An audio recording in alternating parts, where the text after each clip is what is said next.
I'm Marie Guru. And I'm Jeremy Greer.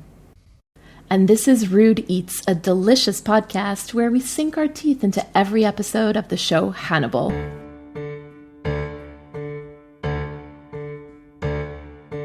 I want Will Graham, I really do. And I think that we could have some fun. Then you can do anything you like. I might even go and help you catch the shrike. I want Will Graham, I want that man. For every meal and on demand.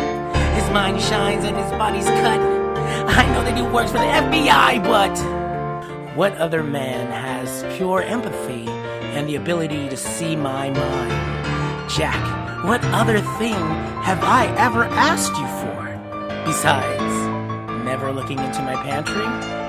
And I won't get that either. Damn. I want Will Graham, I want him so. And he really doesn't need to know what's in my meals or on my mind. I just want Will Graham to be mine. I want him and I want him now.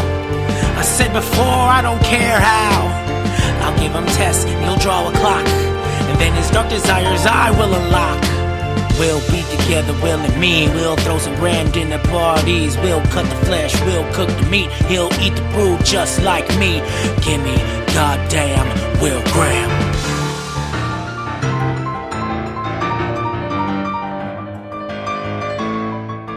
Hi, Mary. Hi, Jeremy. Are you ready to talk about Abigail Hobbs? Oh my god. I You know how I said that I love Hannibal, like, as a character, understanding that he's a cannibal and everything. But now, like, I really, like, loving him is becoming harder and harder because of what he's doing to Abigail. Yes, absolutely. It's difficult because Mads is so charming.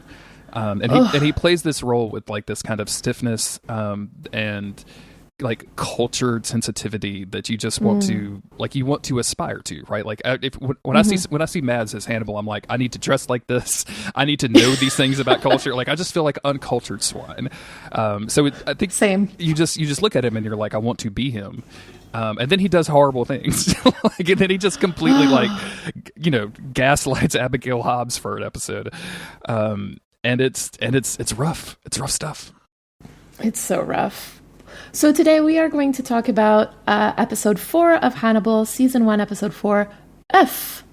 Would you like to give us the description of the episode? A string of family murders takes place, and Will determines they are conducted by each of the family's missing children who were abducted and brainwashed into killing their old families for their sinister new family. This was directed by Peter Maddock, written by Jennifer Schur, aired on April 29th, 2013, which is a little bit of a weird situation. So as the description mentioned, like, we're going to see, like, kids killing their families, and this was set to air pretty shortly after the Sandy Hook elementary school shooting, which was definitely real. I don't care what Alex Jones says. It actually happened. Yeah, of course. And even though I don't think that it doesn't seem like there was, like, a overwhelming push to, like, not air this. Brian Fuller basically said, with this episode, it wasn't about the graphic imagery of violence. It was the associations that came with the subject matter that I felt would inhibit the enjoyment of the overall episode. It was my own sensitivity. We want to be respectful of the social climate we're in right now, which I think is okay. Like, that's a pretty good statement for something like this. I think if you were,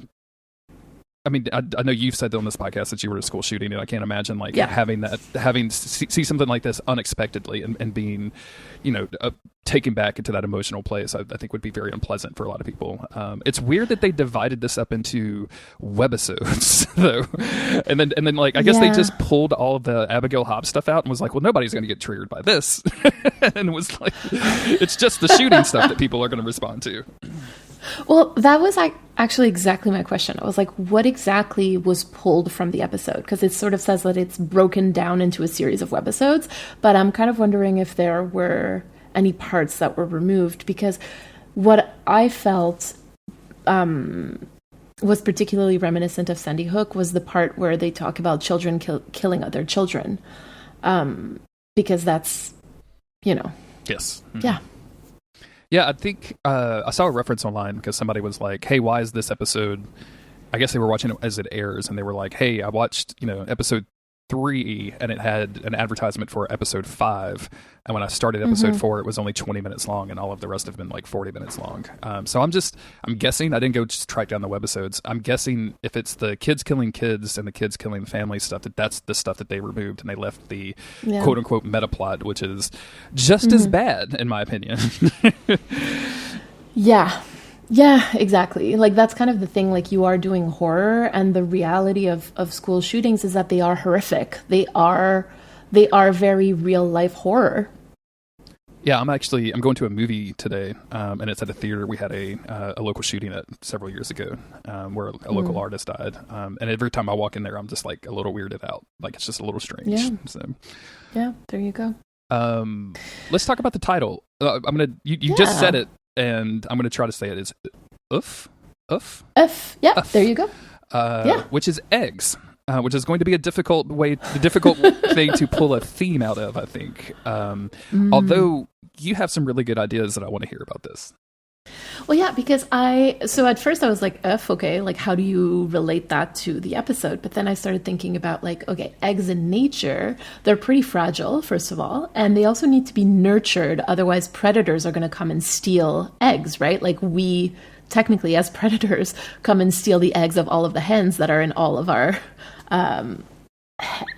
hen do? Like, what are the sorry, like, where do people keep hens?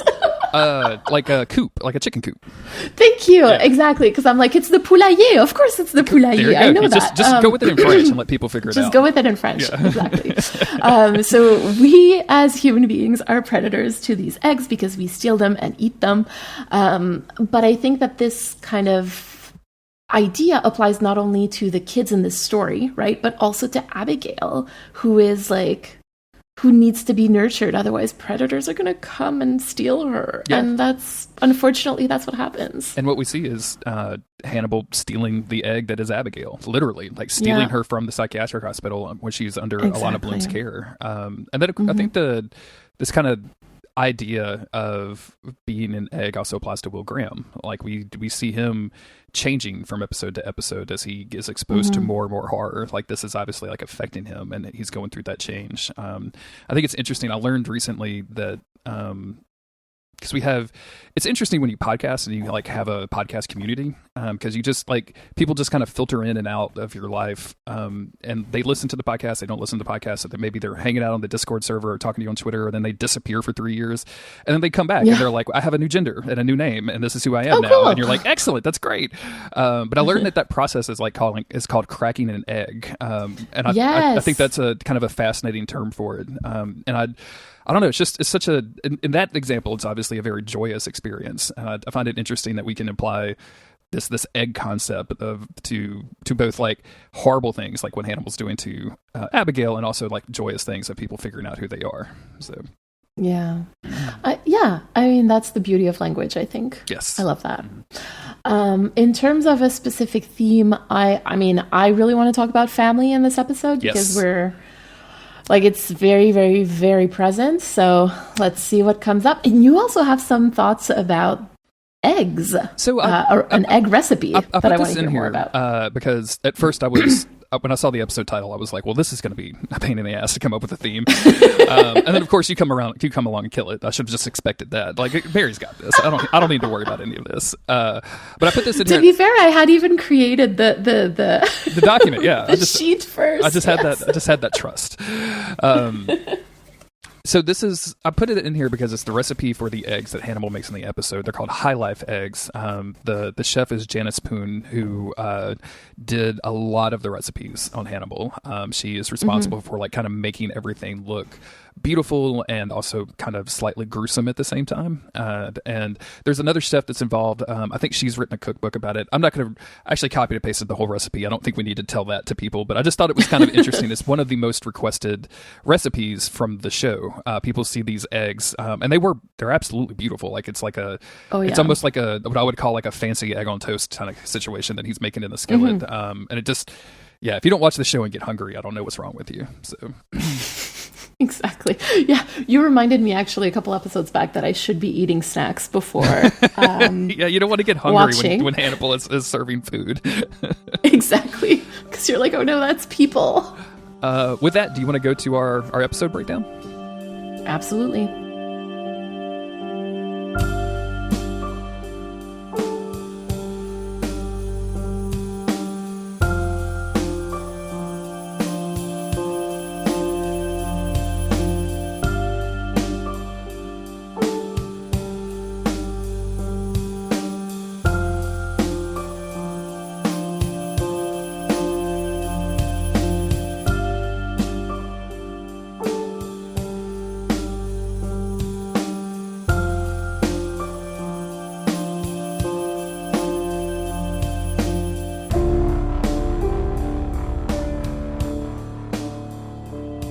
So, we're going to start in Baltimore, in Hannibal's office.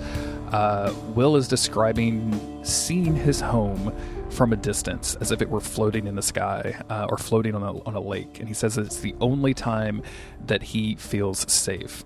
This is one of those intense therapy sessions. I guess you could quote unquote therapy sessions. My therapy sessions aren't anything like this. That Hannibal and Will That's have. A good thing. Yeah, That's absolutely. a very absolutely. good thing. Although I did put this on Blue Sky the other day. My therapist was like, I was like, oh, like we're out of time, and she's like, no, we can go over. You need it, and I was like, oh, thanks. That's super nice. Thank you for that. Wow. Thank you for telling me I need more therapy. I appreciate that. Thank you, therapy lady. I appreciate it. Hannibal asked if the breathing spaces of Garrett Jacob Haas's house spoke to him. Basically, as he moved through that house with Abigail, right? Like when they went back in the last episode. And Will says that he wanted to know Garrett Hobbs so bad. He wanted to see him. And of course, as he's talking about this, he's flashing back to Garrett Jacob Hobbs and killing her and saving Abigail. And he wanted to know who Garrett Jacob Hobbs was beyond the slides and the printed faces of dead girls. And it's so interesting what he says here. Like, I wanted to see him, when in fact, in the end, it was Garrett Jacob Hobbs who said, I see you. Right? Mm-hmm. Like, it's that in and of itself is horrifying. Like, I'm always amazed at how horrifying this show can be just with words, with conversation between two people. But also Hannibal must be loving this moment. Like, this idea of being known beyond the people that he's killed, like, yum, right? Yes. And just the dialogue is amazing, and Hugh Dancy does like such a great job at it. It's so difficult to make notes on the show because I just keep pausing it and writing down the dialogue word for word whenever Hannibal and Will are doing this like therapy stuff. Like, it's so delicious and good. I love it. Mm-hmm. Delicious is the right word. That's right. One thing also, like, speaking of the ICU, like Will hasn't said this to Hannibal or to anybody as far as we know, right? So I'm kind of wondering if he's like ashamed about it or disturbed or maybe both with the fact that Garrett Jacob Hobbs saw him. And listening back to our first episodes, I remember saying something like, oh, I don't even know if this is real. Now I'm thinking it was real, that he really said it, but I'm like, he hasn't talked about it to anybody. Yeah, it's keeping it to himself, even in these therapy sessions, which are, arguably there to help Will. They're specifically to help Will.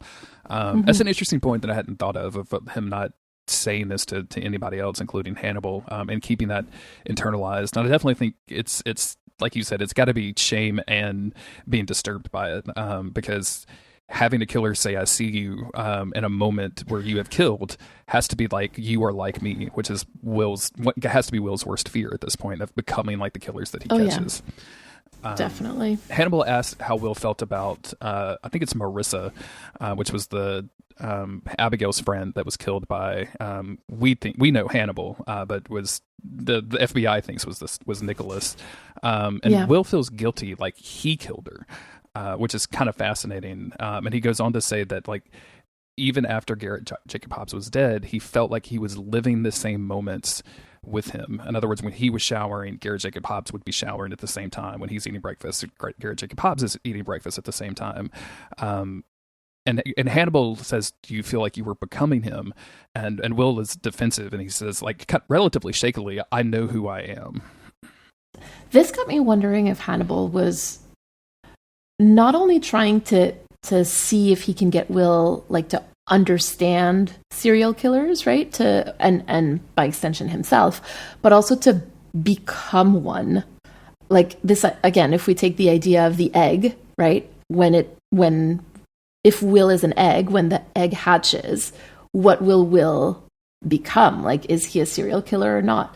And we talked last episode about how I felt like maybe he saw something in Abigail that hinted that she could become a serial killer.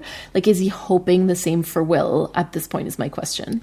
Boy, that is an excellent question that I definitely do not know the answer to and will not say anything about. Oh, no. I hate this. I should get like a bell sound effect and just ring it every once in a while, just for the listeners at home. From here we go to our intro, and then we are in our first murder scene. We smash cut to a table full of rotten food, family pictures splattered in blood, Will sitting at the head of the table, and he closes his eyes and does his kind of magic trick, I guess at this point. His increases his empathy, I guess, in the video game terms. He holds R2 for hunter vision. Let's say that. Okay. As he does this, we get that rewind effect that we had in the first episode, or I think every episode so far, where the blood unspatters off the family pictures. The food looks ripe again. All of the bodies rise up off the table, and he says, "Family dinner. I wasn't invited, but I am the guest of honor." And he is acting out. And I love this because Will does such a great job, or Hugh Dancy does such a great job of acting kind of petulant. Like, we don't know that this is a kid murder yet, but he's acting very childish. Like, he's slamming his fist down, screaming, "No one leaves the table. You have to eat your vegetables." And eventually he realizes, like, he brought his own family to this. Like, and that's why everybody is sitting down around him. And as he's acting through this, he says, "This is my design," and he shoots the mom, who was the last person to die. And I love this transition so much from his headspace to the quote-unquote real world, where Jack is like, "What do you see?" And poor Will is just standing there with like his hand outstretched, like, and his eyes closed. It has to look so bizarre to a layperson. Like, Jack has to be like, "What am I doing with this guy? What is going on?" I mean, it even looks weird for us, right? When we kind of like cut back to that moment, it's like, oh my God, he does look a little silly in that moment, because we know what he's thinking about, what's going on in his mind, but a lot of people who are just watching this don't. And so, yeah. So we cut from here to Hannibal driving to Will's home. He looks through the window, which was a clip I desperately wanted to use in the music video that we just released, and I am so sad that I couldn't. And he's brought sausages for all of the dogs. I think it's at this point, like, I didn't realize, we're going to find out later, that this was Will asking Hannibal to feed his dogs for him. If I asked you to feed my dogs and you came over with like sausages, I'd be like, come on. They eat dry dog food every day. Like, please don't give them don't give them this kind of food. I mean, it's also that, like, Hannibal 100% fed these dogs, human flesh. Like, nothing can convince me otherwise. I had not thought this, and now I hate it. Thank you. This is so awful.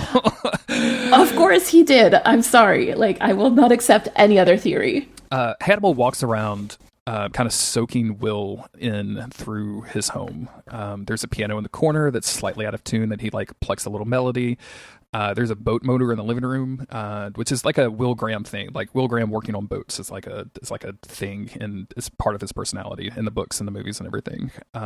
Okay. All of his clothes are neatly folded in a drawer, and he notices this table that Will uses to make fishing lures, and he ties the knot around the end. Like, and this is one of those things I mentioned earlier where Hannibal is so competent at everything that he does. Like, how does he know how to tie a fishing lure, like, with such perfection and grace? Like, how do you know how to do this? I had the exact same question, actually, when I was watching this. I was like, how does he know how to do this? And he very carefully ties a knot. He puts like a feather at the end as a tease, and then he tests the sharpness of the hook on his finger, and sucks the blood off of his thumb. When Autumn and I were watching this, she was like, "You got to put that in the video," and I'm like, "I tried." I definitely tried. There were several times I wanted to put it in the video and it just didn't work. And yeah, this is like, this shouldn't look so hot. I'm sorry, it should not look this hot.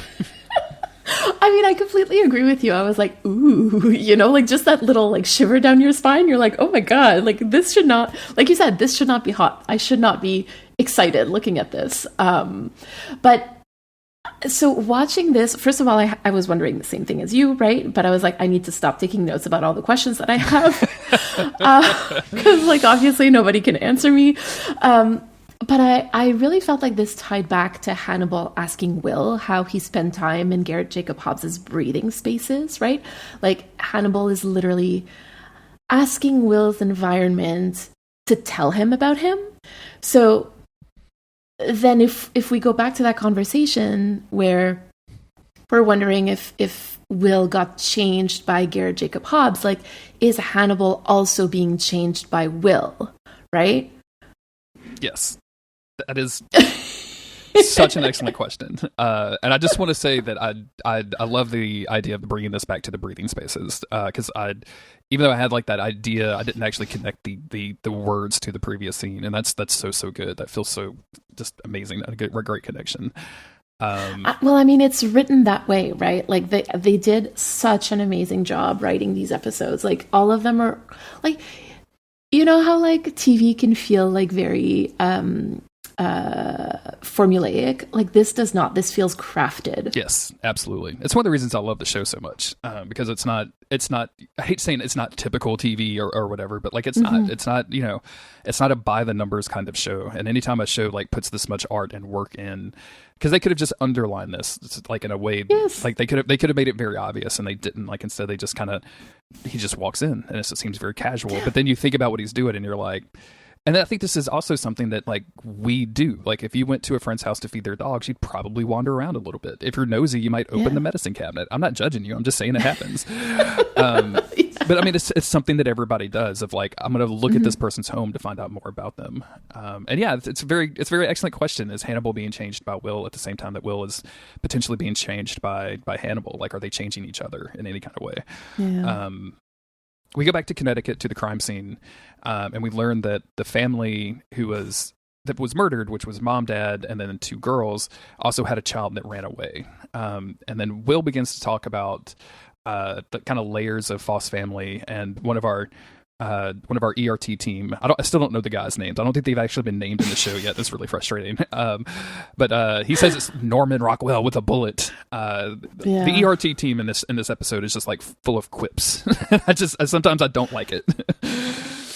I feel anyway. We'll talk about that in a little moment, because I have some thoughts about that. But I kind of like the fact that they're not named, just because like it could literally be anybody. Yeah, it could be literally anybody. And so in that moment, Will says that like family portraits have false faces, right? Layers and layers of lies betrayed by the sad glint in the child's eye. And you know, I wonder how much of this is like him reading into the situation versus how much of it is projection, right? Like how much he's projecting onto the situation. And it sort of feels like clearly, I think that Will's family history is very sad. Like I don't know yet, but it feels to me that if that's what he's seeing, like it can't have been a happy childhood. And we're going to learn some more about that too. I think later in this episode, we learn about Will's mom a little bit. In the meantime, we jump over to Abigail, who is looking in the mirror at the scar on her neck, which looks great. I thought this was going to be like horrifying, but it's just a small scar on her neck, and she's wrapping that with a scarf, and she's going for a walk with Alana Bloom, and she begins to call herself not normal. And Bloom corrects her and says, "What happened to you was not normal. Like you're still like a quote unquote normal person." But she's been doing this group therapy where she's sharing stuff in the group, and it's not working for her. She complains about women talking in little girl voices about the things that happened to them, but not actually about what happened, just describing the actions. And Alana relates this to like, hey, this, you could be. I think she says something about being an unintended victim or broadcasting your victimhood, I believe is the term that she uses. And Abigail is pretty uncomfortable because she's a quote unquote celebrity victim.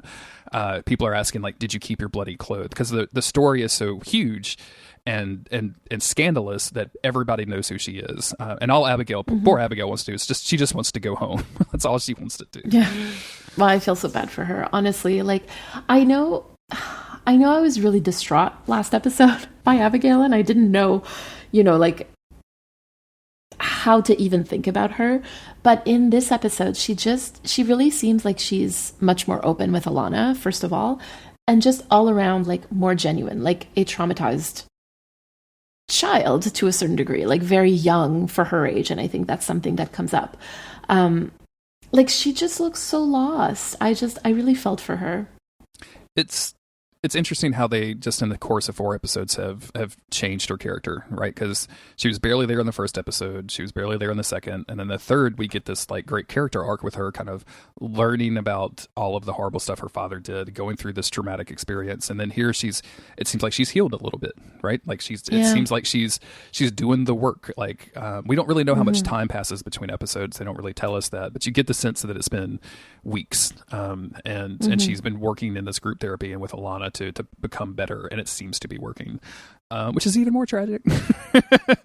Which is even worse. From here, we're going to go to Hannibal's office. I'm dying to get your opinion on this scene. Alana shows up without an appointment, and immediately Hannibal is like very flirtatious with her, and she is very flirtatious back.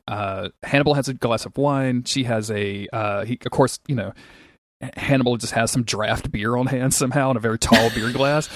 Like what? He had the correct glassware for the occasion, which I was very charmed by.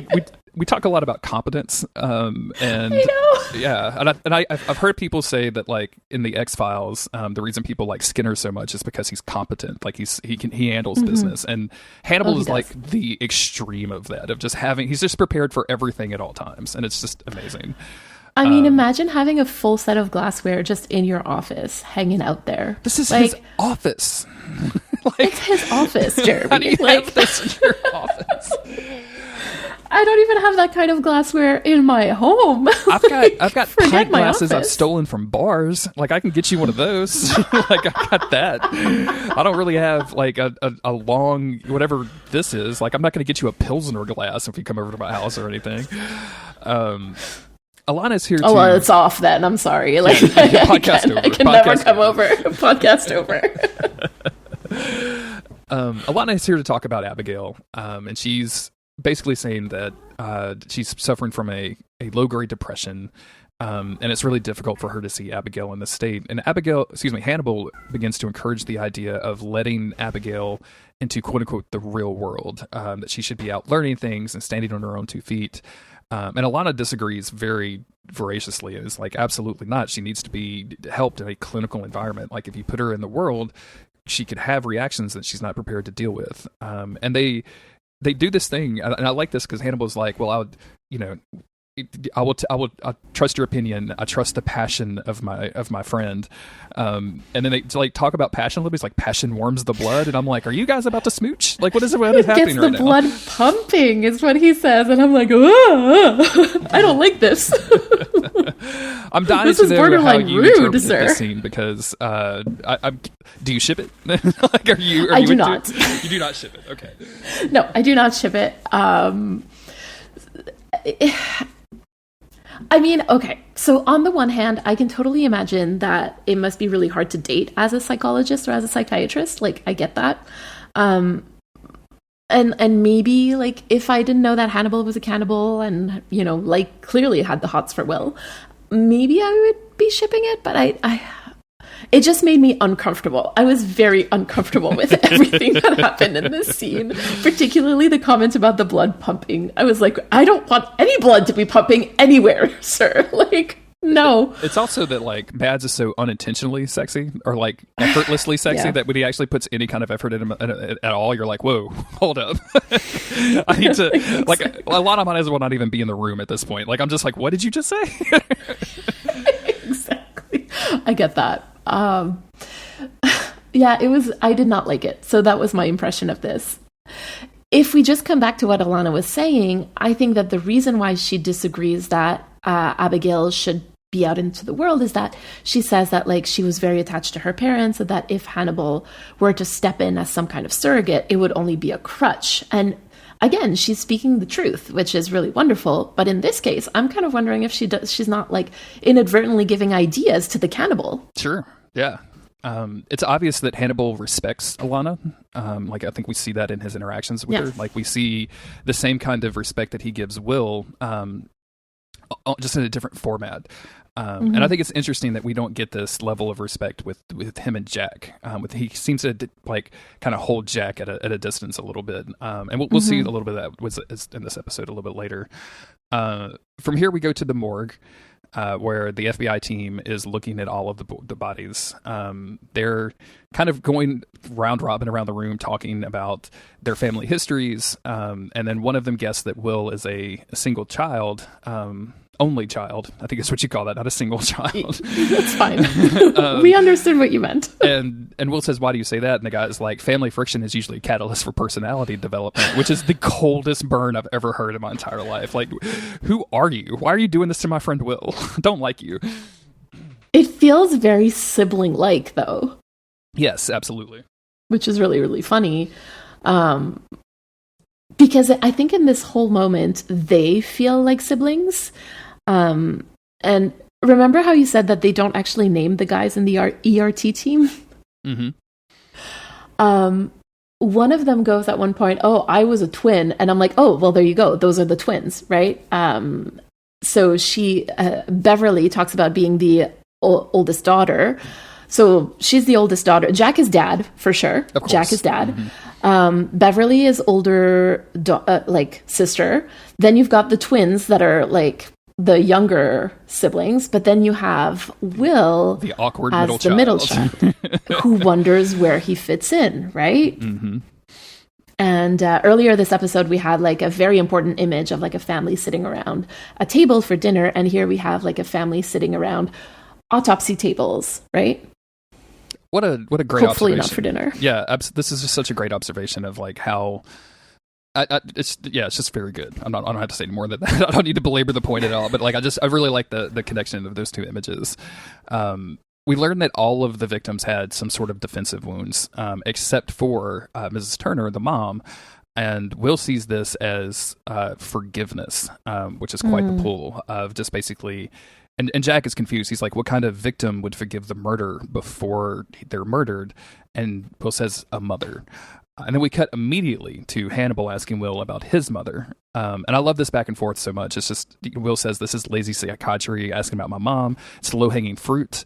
Hannibal kind of counters with this, like, "I bet it's on a high branch, even and difficult to reach." And Will says, "So was my mother." And I'm like, God damn, this is getting wild. And we learned that Will didn't have a relationship with his mother. His mother either died when he was young or was gone.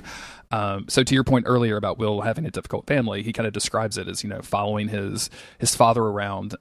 There's a line read here that I have to point out that probably will only bug me because nobody in Biloxi is going to listen to this podcast. But he mentions Biloxi, Mississippi, but he calls it Biloxi, and I just find it. It's fine. It's just like people in Vancouver trying to pronounce like stuff and nobody there knowing how it's pronounced. But like it's a very small thing that was like, that's not right. Well, you should know that if you lived in Biloxi, but no. Yeah, for sure.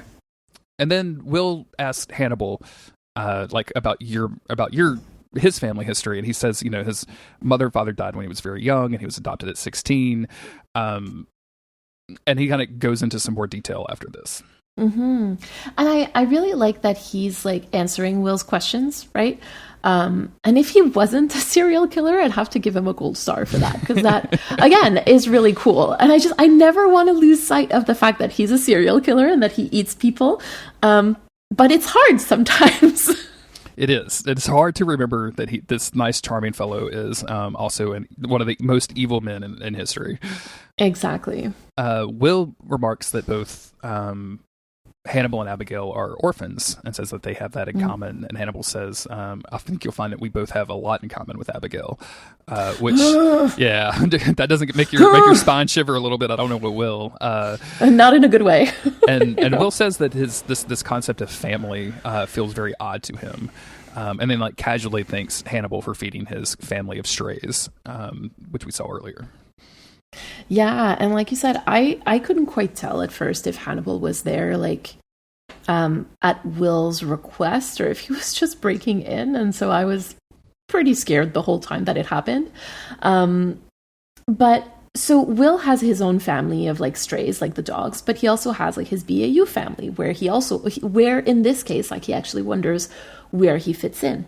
And now you've got Hannibal kind of hinting that Abigail might become his family, like right after saying that him and Will have a lot in common with her. Like, is Hannibal trying to make Will his family as well? Like, is that what's happening? Yeah, absolutely. Like it works on God. so many different levels. It's just so good. Again, it's really difficult not to just like write down every single line of dialogue I want to talk about it on the podcast. I know. Oh my God. They discuss whether or not the Turners had money. The Turners, again, being the family that was murdered earlier. And Will says that they did. They were well off, but his family was not, because he was constantly just following his father around, always the new kid. So again, learning a little bit more about Will's like kind of painful childhood. I would imagine being the son of a single father who moves around a lot and always the new kid is somebody as empathic as Will is had to be very, very difficult. Yeah. But now it's time to skip to Hannibal's dinner table, where he is feeding Jack food. Jack says, "What am I putting in my mouth?" And Hannibal says, "Rabbit." And Jack says, "Should have hopped faster." And we see scenes of Hannibal like killing somebody and then cooking immediately afterwards. Definitely telling us that this is human food that Jack is eating. I mean, so, oh my God, this is unexpected because we always kind of like thought that was, or I always kind of thought that that's what was happening, but like this is real, like confirmation, and it's kind of it is the first time that we see, like Hannibal hunting, right? Yes. Because let's call it what it is. He is hunting, and I. Also, like, okay, so remember earlier when Hannibal tasted his own blood and it was really sexy, but we don't want to find it too sexy kind of thing? Okay, so he's actually serving Jack boudin noir, which is blood sausage, and that is exactly what it sounds like. So I'm kind of wondering if maybe, like, that blood made him hungry. Got the blood pumping a little bit, and he was like, "I need some got more the of blood. this." The blood pumping. Yes. Oh my God. Oh no. Oh no. I hate it. Yeah. So we finally get confirmation that he's been feeding Jack people. And so I again will say that I'm more and more inclined to think that he's also been feeding Will and Will's dogs people too. Like, I think at this point, any meat that is served to you by Hannibal will contain human flesh. Almost definitely. Definitely. I have to imagine that this is the case. I really like that you mentioned boudin noir because boudin is obviously like a delicacy down in South Louisiana. And a friend of mine came in and I introduced him to boudin, and of course he loved it like everybody does. And then was like only a little weirded out when I told him what was in it. But we don't traditionally do like the blood sausage, like, you know, the dark boudin kind of stuff.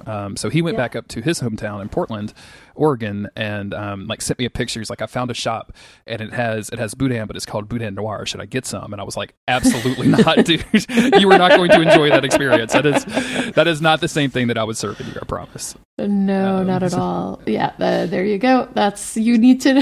What are you putting in your mouth? And if it's boudin noir, like, you know that it's blood. It's blood sausage, is what it is. Jack is concerned about Will, and Hannibal is like, you know, we don't know what nightmares are underneath Will's pillow, and Jack thinks that this case of kids murdering kids is making Will think that he could possibly be wrong about Abigail. Jack still has the idea that Abigail was assisting her father in all of the murders. And Hannibal points out, like, hey, like, you know, Will is just looking for an anchor. And he kind of uses that as a reference to, even though Jack doesn't know it, like Will's past of going from boatyard to boatyard, right? He's looking for an anchor. Yeah. And Jack just kind of looks at him, and we don't get a lot of that out of the scene afterwards. But I find it super interesting that, you know, Hannibal is kind of like slipping this into the conversation. And also I just want to point out, like, the difference in attitude that Hannibal has with Jack contrasted with Abigail, Alana, and Will, where he's much more connected to them. And like even the table, right, they're at the ends of a long table. They're not across from one another. Like having that distance there, I think and it's just fascinating because he knows that, like, you know, in theory, Jack could catch him and arrest him for being a serial killer. Yeah. Well, it also sort of feels like Hannibal tolerates Jack, right? Yes. Like, he tolerates him for a lot of reasons, because, well, him being missing would probably be noticed by a lot of people, but also because, it's in his advantage right now to tolerate him. But I don't think that he has a lot of respect for him. I think he probably finds him a little vulgar, right, in the way that he goes about doing certain things. I also hate that Jack and Hannibal are meeting like this about Will, to talk about Will. Yes. Like, it just feels so icky to me. And again, like, it comes back to this idea that, like, so many people in Will's life are just trying to manipulate him, talk about him behind his back, decide what's best for him, like, without even talking to him. Like, it just feels so gross to me. That vulgarity that you mentioned too, I think, is also related to that manipulation. Like, Jack is so ham-handed in his manipulation efforts with Will, and Hannibal recognizes that and is like, it must be looking at, like, a master to an apprentice, right? Like, you're just fumbling this, like, you don't even know what you're doing. Whereas Hannibal is the absolute master. It's like, I can do this very deftly without them even really realizing what's happening. I think it's also like an attitude that serial killers have towards police in general, where they're like, I am better than you. Like, I am besting you. Like, I am so good that I'm going to leave like a calling card and you're never going to catch me, right? Yes, absolutely. We go to a brief scene where Will just lets his dog out and they just like run around a tree, and I'm like, well, it's nice that Will gets a moment, I guess. Yeah. He's touching grass. He's literally touching grass. He's walking outside. Good for him. Then we go back to the ERT. They're going through evidence. They've extrapolated the height of the missing child because he's been missing for a year. They're now thinking that since the angle of the shoot, like, they thought it was going to be a man crouching, but it could be this child who is that height now. And they've also pulled some prints off of video game controllers. One of the dudes he doesn't play video games, but he loves it. Like, people use video game controllers because there's prints all over them. I think that's very funny. And they get the prints have a match. They found one of their quote unquote unsubs, which is a term that I learned from Criminal Minds years ago. Yeah, same. Unidentified subject, if I remember correctly. Yep. We go over to Will, who is teaching a class. And I wanted... This is not in our notes or anything, but I was talking to Autumn last night, and she had listened to the first episode, and we were talking about Will teaching, and she's Hannibal pilled now, just like I am. So, like, I think she's about to read all of the books, and, like, we're talking about Hannibal all the time. She had a question to us about Will teaching, and do we think that this is a comfort for him? This is the only thing that he can do, and still maintain that distance, or do we think that this is something that produces some anxiety because he knows he's not going to be able to teach these students what he does? And I find that's like a fascinating question, and like the idea of what Will considers teaching in his own head to be a really interesting topic. I want to know what you think about it. I think at the point where we're at, like, episode 4, I'm seeing it more as option 1, where it's a way to connect to people without connecting to people necessarily, because he doesn't actually connect with his students. Like, I remember one episode where there's a student that stays behind, like, clearly wanting to talk to him, and he just ignores her until she leaves. And that's not how I think a professor should act with his students, but that's what he does, right? So he gets that human connection of talking to people without necessarily the actual connection of being talked back at, if that makes sense. I'm inclined to agree with you, like, maintaining that distance from everybody. Yeah. If there's one thing I think Will is scared of, it's connecting to the wrong person. Like, we're seeing that with Garrett Jacob Hobbs, and we're seeing that with almost every killer that he kind of slips into the mind of, right? Like, it definitely damages him as he does it. They talked about like forts in the mind.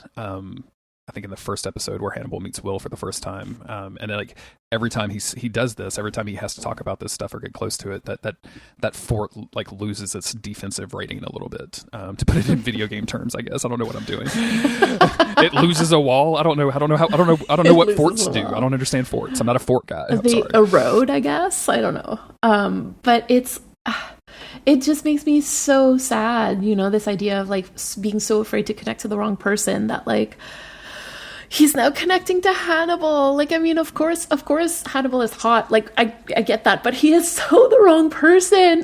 Like, don't connect to him, Will. Will is interrupted when Jack comes in, and he very, very loudly kicks everybody out, which just seems rude. Another reason that Hannibal would probably does not like Jack. Yeah, and it's such a contrast between the way that like Jack walks in and just like bullies everybody into leaving, whereas like Hannibal walked in like and was respectful of the space. Like Jack is not respectful of the space that is a classroom. Jack is expecting a crime scene, Will realizes, because they found one of the other two siblings that have run away. And sure enough, we cut to another gruesome scene. This time it's Christmas. There's presents everywhere and a large amount of dead bodies, including one burned in the fireplace. We take all of this. We don't linger at the crime scene long. We go back to Quantico, and they start comparing the cases. This is the Frist family, and it's very similar to the murders of the Turner family. But one startling difference is that the mom was shot twice with two different guns. This leads Will to conclude that the child, the runaway, was not able to kill his mother. He shoots her, but he's not able to kill her. So somebody else steps in, kills her for him, and then he is subsequently burned in the fireplace. Absolutely fucking brutal and awful. And you know, there was a moment in the last episode where Abigail asked Will, like, this is what you do? You just come to these places and think about horrible things? And he's like, all the time.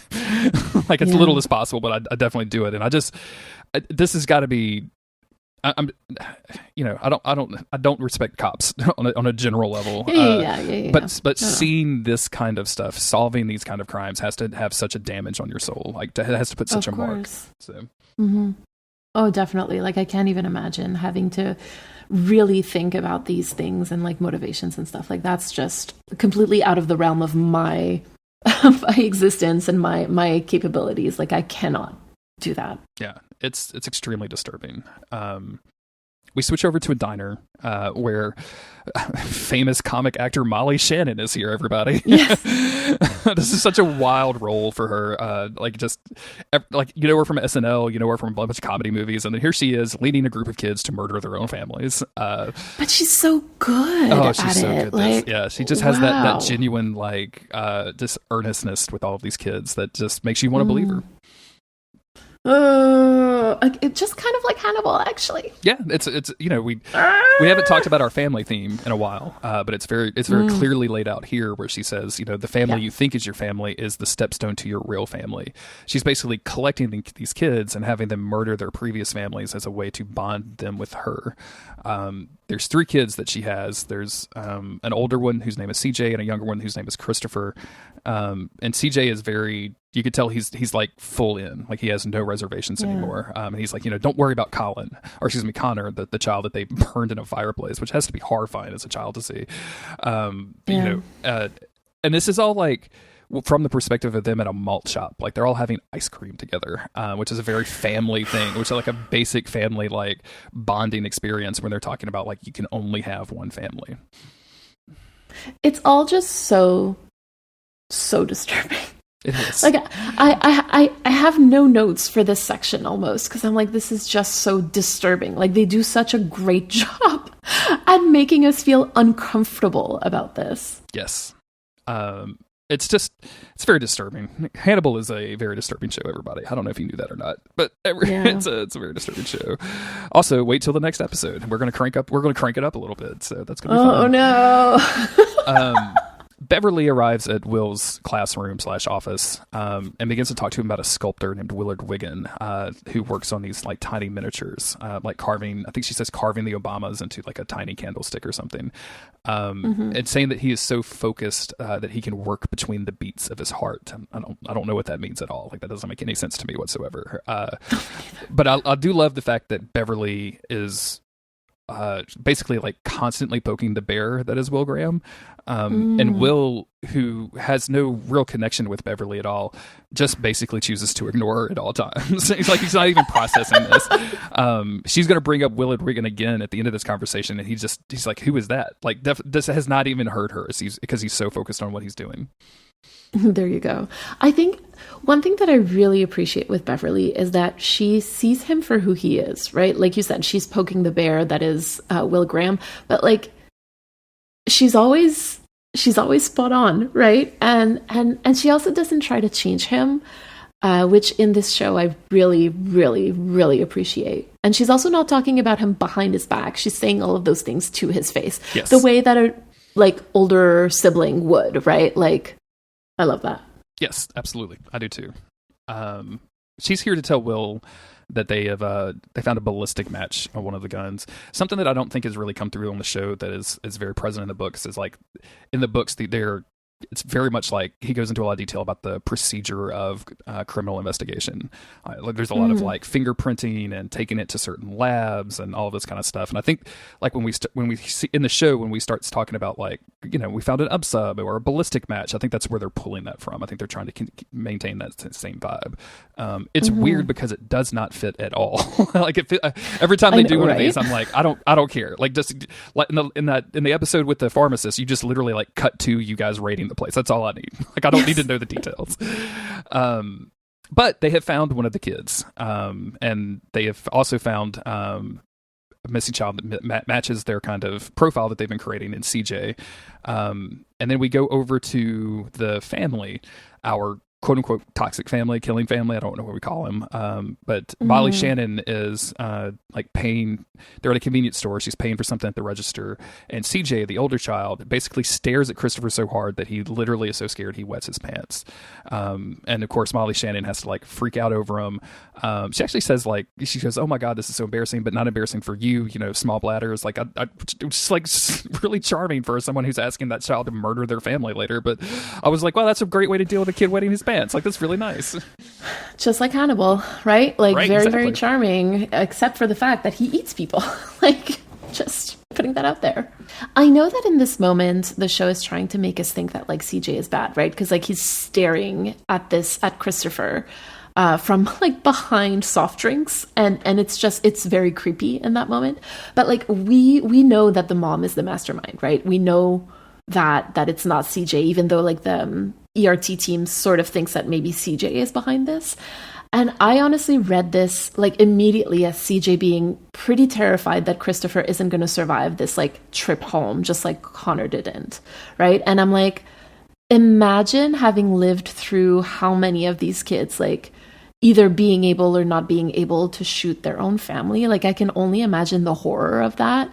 And so I can imagine that in CJ's shoes, like I wouldn't want to become emotionally attached to these little boys until I know that they're going to like be around, because otherwise like the heartbreak to do the work, right? Like unless oh man, exactly.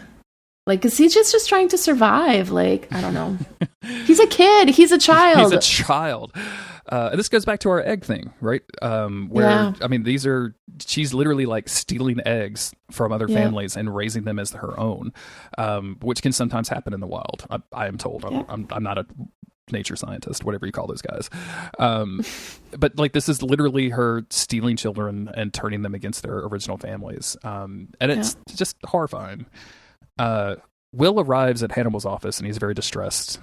He's bought a gift for Abigail, and he says he did it when he was mad and he shouldn't have. And it's a magnifying glass to use to tie lures with, which we saw earlier. Hannibal using the magnifying glass to tie a lure in Will's house.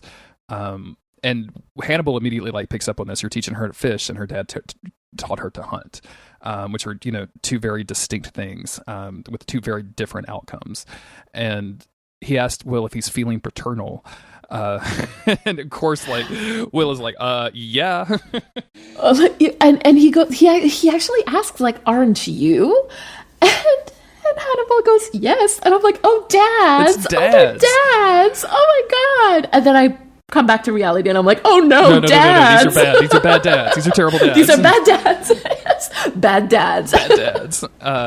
Will is angry. They've coined this group of killers the Lost Boys, and he's angry that he won't be able to give those boys their lives back. Like, even if they're able to stop them and like, get these children help, like they're going to be scarred for life. Like, he can't take that away.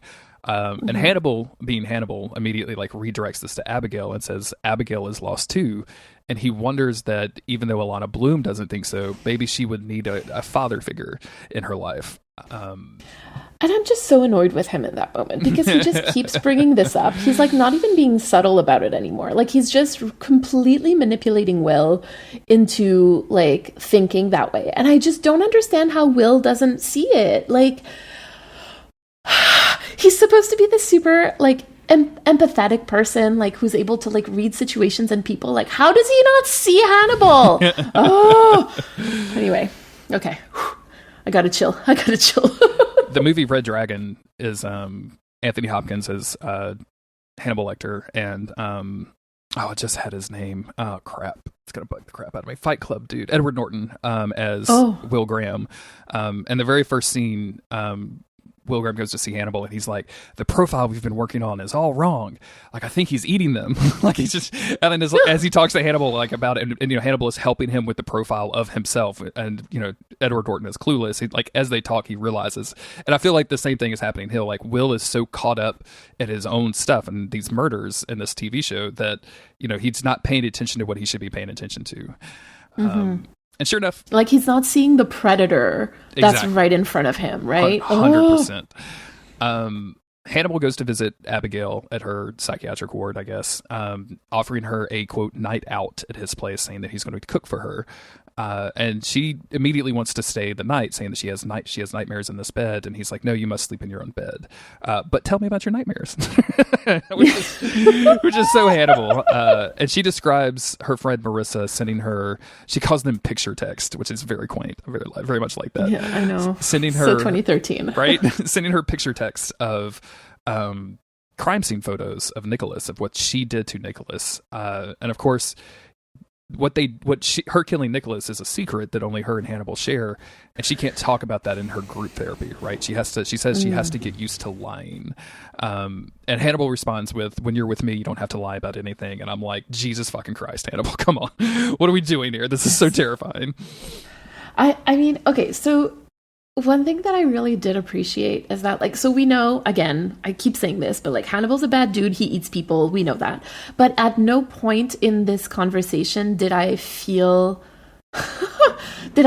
any kind of like sexual danger for Abigail. Like I felt very strong danger because of Hannibal, but nowhere did I feel uncomfortable that like he was going to do like sexual stuff to her, which like I think could have been like a very real threat or possibility had this dude been anybody else. But I do appreciate that he was like, no, you're gonna have to sleep in your own bed. This is gonna, like, he, at no point did I feel like she was in that kind of danger. He might kill her and eat her, but he's not going to sexually abuse her before, right? Yeah. Exactly. You absolutely do not have to hand it to the cannibal, but exactly. Like, I have to say, this is a whole new kind of danger for me as like, somebody who was assigned female at birth to look at this show. I'm like, oh, I don't feel like she's in a sexual danger. She's in all kinds of other danger, but not sexual danger. And that kind of feels relaxing in a way. The only person who's been in sexual danger so far is Alana with that blood pumping line. So I know, right? Oh my God. So creepy. She says that when she dreams, she realizes she can't live with what she did. But when she's awake, she knows that she can live with it. And she asks Hannibal, does that make me a sociopath? And he says, no, that makes you a survivor. And we skip over to Hannibal's house. I guess his office / home, like this building that he just lives in and occupies. And there's tea boiling. There's some really cool imagery of like a teapot being flipped upside down and like all of this like up close shots of water boiling with these mushrooms inside of it. And it's Hannibal's kitchen, and he's talking to Alana, and he asks her about, he tells her like, you need to think about like a normal life. Like, what about school? And she very bluntly responds, my dad killed girls at all the schools I applied to. And it looks like, I can never tell if Hannibal's pretending in a conversation or not, but like he stops and he's like, okay, well, we'll talk about that later. Like, it's almost like it never even occurred to him that would be a problem. And I just love that, like she can make him kind of stop for a second. It's like, oh, I was not expecting that. That's really interesting. She says she wants to work for the FBI, and Hannibal has a line that says, I would very much like you there, protecting my interest, which I know to her it's like, oh, I would be protecting the interest of the general public, but that is not what Hannibal means at all. She means I would have an FBI agent under my control that works for, presumably I could let me know ahead of time if something was going down. Mm-hmm. I think he says in that moment, like, you're not your father's daughter, not anymore, right? Because she's afraid that, they're not going to let her work for them, which... That line is pretty damn close to what fake mom, like Molly Shannon, has been saying to her lost boys earlier, right? Like, you're not part of this family anymore. You can only have one family, etc. Like, it really feels like Hannibal is doing something similar to what fake mom is doing to these lost boys. Hannibal reveals to Abigail that the tea is actually mushroom tea, hallucinogenic mushrooms, psilocybin. I've taken mushrooms a couple of times in my life. One time I got lost it was New Year's Eve, and there was always this big house party around my apartment. And they collected the Christmas trees, and they would make a Christmas tree maze. And I got absolutely lost in this Christmas tree maze to the point where I was like genuinely worried that I wouldn't be able to find my friends again. And then woke up the next morning, and Mary, when I tell you there was probably like 20 trees, like there were so few trees in this quote unquote maze that I got lost in. So yeah, that was my one mushroom experience for the crowd. I absolutely believe it. Absolutely believe it. I've never tried mushrooms, to be honest, but I have tried other hallucinogenics. And I didn't get lost in trees, but I did see music, so that was fun. No, that's great. I love that. Yep. Hannibal basically tells her that this is going to help her view her father or think about those memories in a less painful way, and that she's not going to have any more bad dreams. And then he earnestly looks at her and says, "Do you trust me?" And then she takes the teacup and drinks. I don't think we can talk enough about the age difference between Hannibal and Abigail. Like, they make her look so young in this episode, and there's several times where she has this like bright, beautiful smile that she just looks so young and vulnerable. But she takes the cup and she drinks.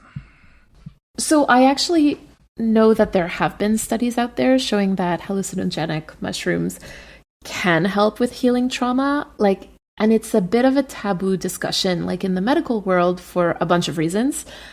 But it's there. And so I was kind of excited to see this because, this could potentially really help Abigail. But of course, by the end of this episode, we're seeing the true intentions of Hannibal.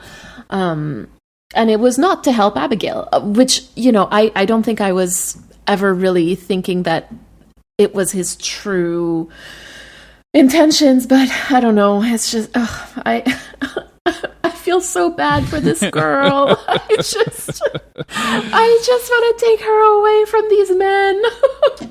From here, we go to Jack's office, where the ERT team, that's probably a redundant, it's like saying an ATM machine, where Jack's team and Will are trying to figure out where this family will kill next. They've been traveling steadily south on the East Coast, and they're trying to predict where they're going to kill next. They start pulling files for missing boys in a 200-mile area around their kind of next projected site.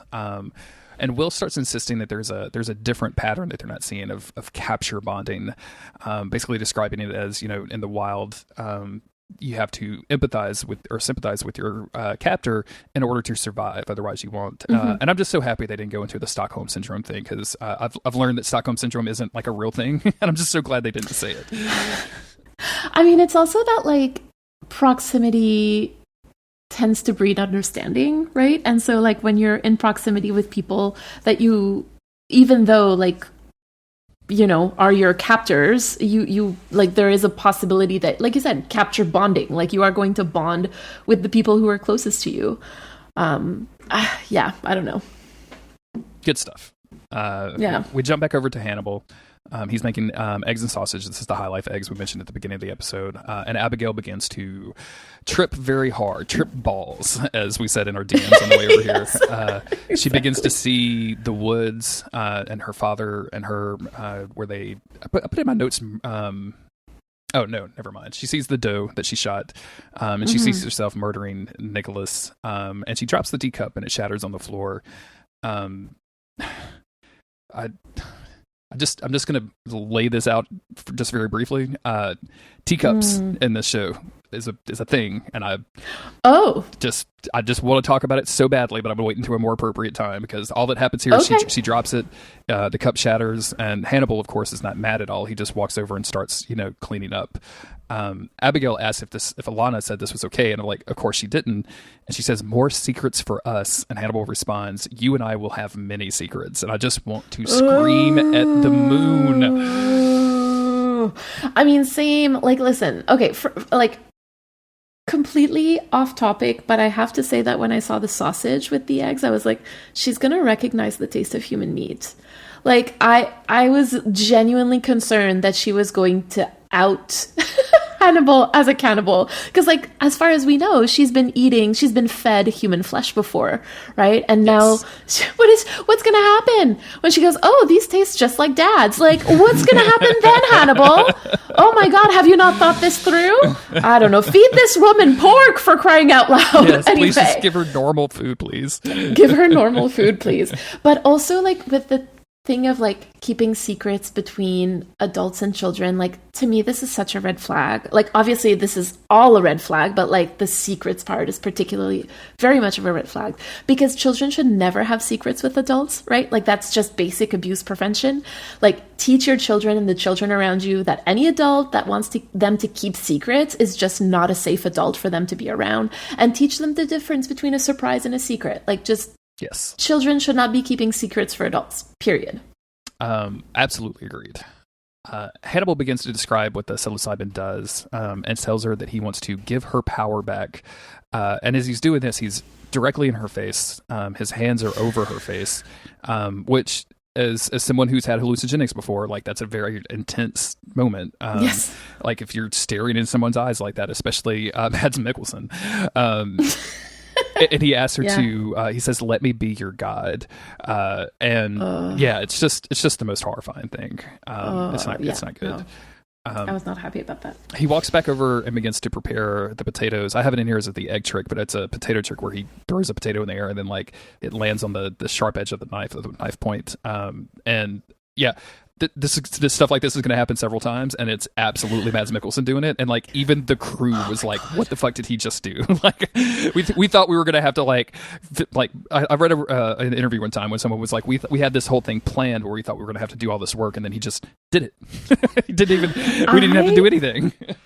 I'm amazed at how it goes from, like, Hannibal being absolutely terrifying, right, to, like, him just doing this cool thing, and you're like, oh my God, that was so cool. And you're like, no,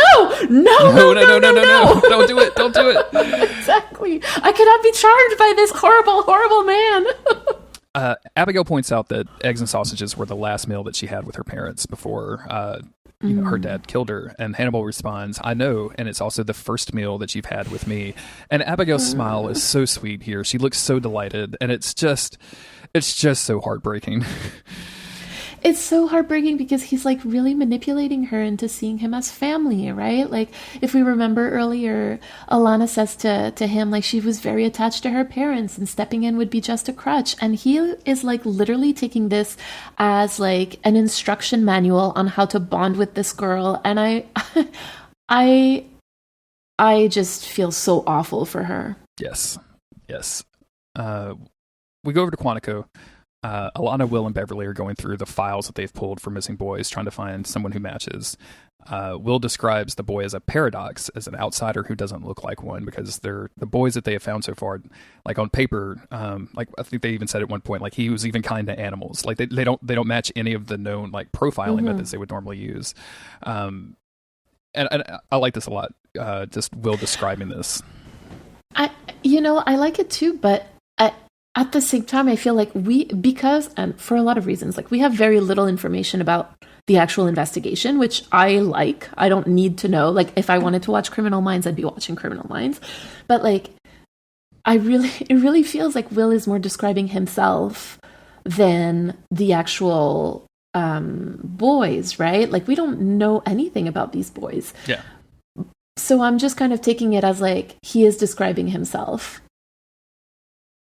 And Alana points out that these boys, these lost boys, are brothers, and they could potentially be looking for a mother. And then Will, in classic classic dude form, just absolutely steals this idea and then runs and presents it to Jack. And it's like, it's a mom. She wants these children to burst with love for her. Like he just like runs with it. I'm like, give her some credit. Like at least let her like have a footnote somewhere. I know, right? And then we quickly go through a bunch of like crime stuff. So Will finds footage of the boys in the convenience store that we saw earlier. And then we cut to them ringing the doorbell, with this child, Christopher, ringing the doorbell of his family home. And of course, his mom answers and is happy to see the boy that has been missing for over a year. And then the FBI rolls into the house. Jack looks like he's just channeling Morpheus from The Matrix. He's got his glasses on and a shotgun going. I really hate that the ERT people are here with guns. That just doesn't... It just bugs me. It's a TV show thing. They want them to be on screen or whatever. But like, your fingerprint guy is not in the field, right? Like, you don't... Yeah. I mean, listen, I'm also trying not to think too much about the ERT guys and like their roles because like, like, are they fingerprint people or are they autopsy people? Like, because you're not usually both, right? But anyway, that's we fine. We don't have a lot of time in the TV show. Yeah. And like, as you said, I'm kind of glad we don't spend a lot of time doing this kind of stuff. I don't need it. In the books, it's very clear. Like Beverly Katz is the fingerprint expert, and then there's another guy that they get, or actually in the books, she's like the fabric DNA person, and then there's a fingerprint expert, and then there's like the handwriting. Like it's very clear. Like that's who they're giving the evidence to. Here, it's just like everybody's the same person, and we're all going to rush into we're all going to just basically raid a family's home on some very light evidence. Right. And sure enough, the FBI rolls in, and the family's in the backyard. Our toxic family is there, and CJ raises his weapon to shoot, but one of the FBI shoot him first. Will chases Christopher, the smallest child, to the pool, and he's got an FBI agent behind him in like full tactical gear, and the kid turns around and like draws it and pulls a gun and points it at Will. Will immediately like pulls his own gun and then tells the tactical guy like, don't shoot, like don't do anything. Yeah. And of course he starts to encourage Christopher to put the gun down. And that's when Molly Shannon comes out. She was hiding in the pool closet this entire time, which is very funny to me. Did you just call it a pool closet? Because I love that. What else would it be? Like a pool shed? I don't know. Like it's just a little building next to the... I just assumed it was like a closet for all your pool stuff. I think so, but I don't think I would have ever called it a closet. I kind of love that. That's so charming. I would have called it a shed, but like a pool closet just makes so much sense. It's just a little it's just a little closet for all of your like, noodles and, floaties and everything. In French, the word is cabanon, which is like small cabane, like small shed. Like it's like a tiny shed. It's funny. Yeah. Molly Shannon comes out. I'm grateful we don't do a lot of back and forth in this. She just gets shot immediately. And I think it's Beverly that shoots her. I didn't look closely. It is. Okay. It is. And I love that. I love that she's the one who takes this into her own hands. Because again, she described herself as like an eldest daughter, and like as a fellow eldest daughter, I get it. Sometimes you just gotta get shit done. And good for her. Jack takes Christopher to his police car. And if we needed any other proof of Jack's like vulgarity, I think this scene would be perfect. It's a real like tough love thing where Christopher is like, can I see my family? And he's like, you're gonna have to tell a lot of people, about all of this so that we can make sure that you're not like basically saying like you're a terrible child and we need to fix you. To this, kid who was presumably kidnapped and brainwashed to do this. And just awful things to say to a child. Absolutely. And this is literally why police officers are not legally allowed to interview children without advocates there, because they lie and kids don't know their rights, which is very, very useful for police officers who just want to get information out of them. And so again, I think that this shows that Jack has absolutely no problem breaking rules to get the info that he wants, and that he also sees the people around him as disposable, right? Like they're not important. I don't think he sees the people around him as people in that sense. He sees them as tools. Which is very Hannibal. Right? Exactly. Yeah. And I think this is one of the reasons that Hannibal keeps Jack at an arm's length, right? He keeps that space between them because he realizes that Will that Jack is willing to do anything to get the guy. He's willing to do anything to catch the killer, even if and Hannibal realizes like he's the same way. He's willing to literally do anything to satisfy whatever his goals are. And keeping Jack at a distance as opposed to getting closer like he is with Will, Alana, and Abigail is protection. Is Hannibal recognizing the threat and protecting himself against it.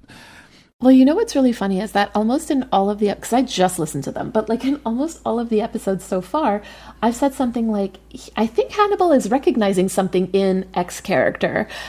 And I'm like, are they all awful? I think they are. But like, I think this is also what's happening with Jack, right? Like he's seeing something in Jack that is a part of himself. And maybe, okay, now I'm having like big brain thoughts, but like maybe this is what the show is trying to get across, that like maybe human beings and the people around are not all as bad as Hannibal, but we all have little bits and pieces that are awful within ourselves, right? Yes, absolutely. And Hannibal sees that in us. And I think to go back to our theme of eggs, right?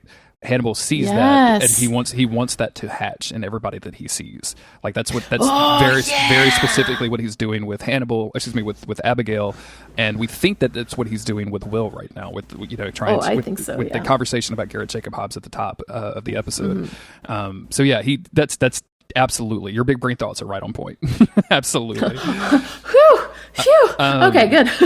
Christopher, this young kid, asks Jack if he has a family, and Jack says, I don't have kids. And he says, well, you're not going to know what it's like. And of course, the kid just wants to talk to his mom, and Jack shuts him down. He wants information about what happened first. Fortunately, we don't deal with that for a long time. We just skip over to Hannibal, where Alana has arrived, and she's learned that Hannibal has checked out her patient against her wishes and has brought her home to, presumably treat her in some kind of way. And she is pissed. I love this actress a whole lot. I loved her in the previous stuff. She really gets a time to shine in this scene, I think, where she's just so angry. And she tells Hannibal, like, I'm not a professional scold. Do not make me act this way again. And then she says it's rude. It was shockingly rude. And I love the fact that Hannibal, us as a podcast, Hannibal as a show, Hannibal as a character, like, is so focused on rudeness, and like Alana switches that around on him. So good. Oh yeah, she outright tells him like this was rude, and I'm just like, yeah, you tell him, Alana. Get it, Alana, get it. Exactly. A little bit off topic, but I have a note here that like he has stainless steel countertops in his kitchen. Yes. That immediately made me think of like the autopsy tables in the ERT room. Yeah, and for the same reason, right? Like they're both used for breaking down meat. Yep, exactly. And they don't absorb DNA. Exactly. Right? Yeah, so they're easy to clean. Easy to clean. Hannibal apologizes to Alana and says that she was absolutely right. Abigail wasn't ready to leave yet. In fact, she has so much anxiety that he had to give her a small sedative that he says was half a Valium. And then they walk into the dining room, and like fucking Abigail is just like, I am lost in the Christmas tree maze. Like I'm sitting at this table and I am lost in the maze. And I love the fact that this whole table is spread out. There's a place already set for Alana, and Alana even asks, like, were you expecting me? And because it's Hannibal, and because he's so calm, and because he's so competent, because he like exudes competency, even though she's so angry, Alana just kind of rolls with this. And she like sits down like they're going to have a normal family breakfast for dinner kind of thing. And of course, we get a perspective from Abigail where she looks at Hannibal and Alana sitting next to each other, and her eyes blur, her vision blurs, and then she sees her father and her mother. And she's a little bit out of it. She's tripping balls, and Alana says, what do you see? And she says, I see family, which is just fucking heartbreaking. Oh, this poor girl. Like, and this was really the end goal, right? Like Hannibal is making her like say goodbye to the family she was born into, to use Molly Shannon's words. And in order to fit in with this new family. Although like now I'm kind of wondering, because like Alana shows up, right? But there was already this place set. Like, do you think that maybe he was hoping that Will was going to show up instead of Alana? I think that's an excellent question. And I think I think that it's one of those things where, like, sometimes I think Hannibal just has an instinct for things, and he knew that somebody would show up. It was either going to be Alana or Will, and like, it's one of those preparation things of like, why do you have this beer glass in your office, right? Like, it's just, he was just ready for one of them to show up and to kind of show off his toy, right? To show off Abigail a little bit, which is a horrible way of referring to Abigail. Don't get me wrong, but that's at this point, that's the only way that I can see that Hannibal really looks at her as, is like a thing to play with, a thing to mess with. Yeah, I mean, the same way that Jack looks at like this young boy, right? He looks at him as a thing to get information to be able to solve his case. Speaking of Jack, Jack is in his pajamas in bed as his wife comes in the room. And this is his real life wife, by the way. These two are real life married. Oh, really? Yeah. We know her from Firefly, probably most significantly. She's been in tons and tons of stuff, but like Firefly was the first time I encountered her, and I love this actress a lot. She gets into bed, and he asks her, "Is it too late to have kids?" And she just turns over and says, "It is for me." We're going to find out a little bit more about this, about why it's too late for her. That'll be later. But I just want to say, as a person who is in a long-term marriage, and we have decided a long time ago we don't have kids, this is a fucking horrible thing to say to your partner, because Jack is obviously like, middle age. You got to think that he's late 40s, early 50s, maybe even older than that. His wife presumably like around that same age. And I can tell you, my wife and I have had many, many conversations along the path of our relationship of whether or not we wanted to have kids. There was one point where we did, and we were planning it, and life got in the way, and we decided not to for a while, and then that became not to forever. But we constantly checked in with one another to have that conversation, because it is such a huge deal, and it's imbalanced, because there's a point where in a standard heterosexual relationship where my wife won't be able to have kids anymore, but I can still shoot shots for like 30 years, and we have to have that conversation. We have to be on the same page, because it's unfair. And him turning over, presumably years into their marriage after having those conversations and asking, "Is it too late?" is just the most appalling thing ever. And when we find out like why she says it's too late for her later, you're going to be even more horrified that he asked this question. Oh, really? Yeah. Oh, no. I guess like it's not that huge spoiler. She's sick. Like she's going to be. She has an illness. And it's so frustrating to me to see this in media. Like, if just a guy being like, changed my mind after 30 or 40 years. Now I'm a different person. Like, let's have kids. And I just, it's especially as someone who gets asked a lot of like, do you have kids? Why not? Like, fuck you. That's why not. Right. No. Why not is not a question. Oh, okay, cool. Move on. So yeah, I not to get on a high horse with this conversation, or this very, very brief scene, but it's just a thing with Jack where I absolutely hate it. I mean, listen, like, I feel like kids is not something you can compromise on, right? Like, you either have them or you don't. You can't just be like, oh yeah, let's just have a part-time kid. Like, that's not a thing. I mean, no, but right. You know what I mean? Like, you can compromise about so many things in life and relationships and whatnot, but like, children is not really one of them. Like I said, you either have them or you don't, right? And you can compromise on the number of children perhaps, but like, not on a yes or no situation. Yes, absolutely. And I'm always kind of amazed when people are like, oh, I just found out that this person doesn't want to have children. And I'm like, how long have you been with them? Like, how did you not know this? Like, how is it not something, like, if it's something that you know you want, like, how is it not something that you talk about, like, early on in a relationship, right? Like, I don't know. But yeah, I agree with you. Like, I was watching this and I was kind of like, okay, well, this is clearly not about the Iranian yogurt, right? Like, there's definitely something much deeper in this relationship for the fact that like he feels comfortable just being like, hey, you know what? Is it too late to have kids? Like, it was weird to me too. I was like, no love lost for Jack from me. Mary, I'm dying to know what Iranian yogurt means. What is this a reference to? I don't know this. Oh I don't know this thing. I saw it in your notes and I was like, I have no idea what this could possibly mean. And like, my brain went to the dirtiest place possible immediately. So I was like, that's surely not right. No. But I'm dying to what is it a reference to? It's a Reddit post question about somebody being like apparently their partner was keeping Iranian yogurt like in the fridge or something, but it was like an illegal Iranian yogurt. But then the partner either, I think I haven't read this in years, but like, I think threw out the yogurt, and then they got really mad. And then eventually like somebody was like, listen, this is not about the Iranian yogurt. It's about the fact that you guys aren't communicating properly.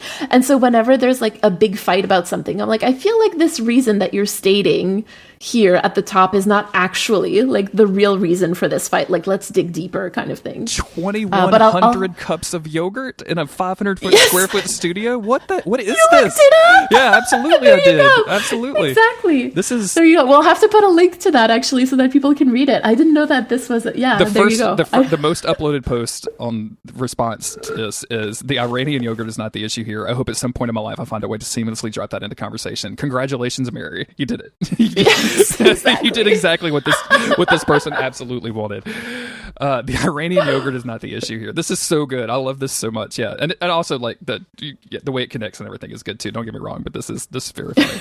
I read this and I was like, "What in the fuck is Mary talking about?" I was like so confused. Like, is she having a stroke? Is she okay? Like, what's going on? Mary, name 3 animals. Our last scene is just Will being in his home with his dogs around him and drifting off to sleep, and that's the end of the episode. Yep. I think this is a really great episode.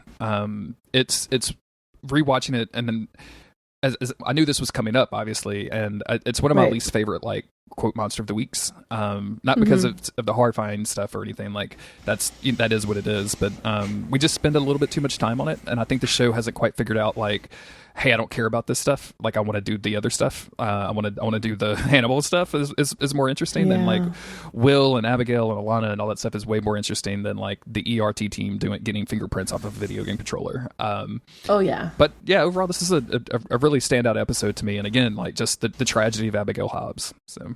Oh my God. I mean, I cannot imagine that this ends well for her. Like I think at this point it's not a question of if she's going to die. It's a question of when, to be honest. Like, I don't think that Hannibal is going to let her get out of this alive. Like, if I had a prediction, that would be the prediction, that Hannibal is going to end up killing her at one point. We need to start a spreadsheet.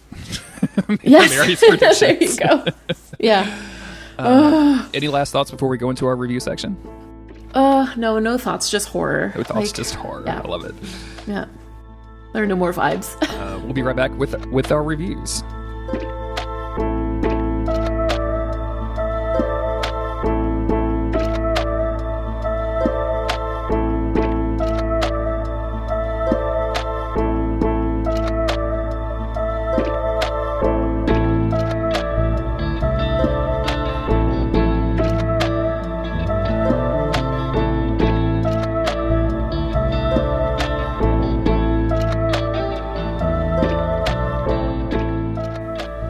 All right, let's have our reviews. Mary, why don't you go first? So I'm giving this episode 4 stars because this melt-in-your-mouth egg was both unexpected and surprising, and leaves me looking out at the kitchen to see what the next plate was going to be when it comes out. And I'm going to give it 3 stars. And while the eggs and the sausage were mind-bending and delicious, there was slightly too much garnish on the plate for me to give it a full 4 stars. Oh, I can see that. And that's going to be our episode. Thank you so much, everybody, for listening. You might hear in the outtakes that we haven't actually officially launched this podcast, even though we're now 2 months into recording. So thank you for presumably sharing it and telling your friends, leaving ratings and reviews on iTunes and Spotify. iTunes. You can tell I'm an old school podcaster when I say that. Leaving reviews on Apple Podcast and Spotify. This is a not even a listener supported. This is a independent podcast, which means no ads. And the only way we can really get the word out is you folks telling people that you care about in your life that there's a new Hannibal podcast. So share it with your friends, share it on Tumblr, share it with social media, like do all that stuff. It would really, really help us out. And we would very much appreciate it. Yeah, thank you so much, everybody, for listening. Jeremy, where can we find you on the internet? Probably the easiest place is Twitter at JG Greer. You can find all of my podcast at creepybutnecessary.cool. And you, Mary? You can find me on Twitter at MaryTurner_. And we will be back in 2 weeks with more Hannibal. Bon appetit. Bon appetit, everybody.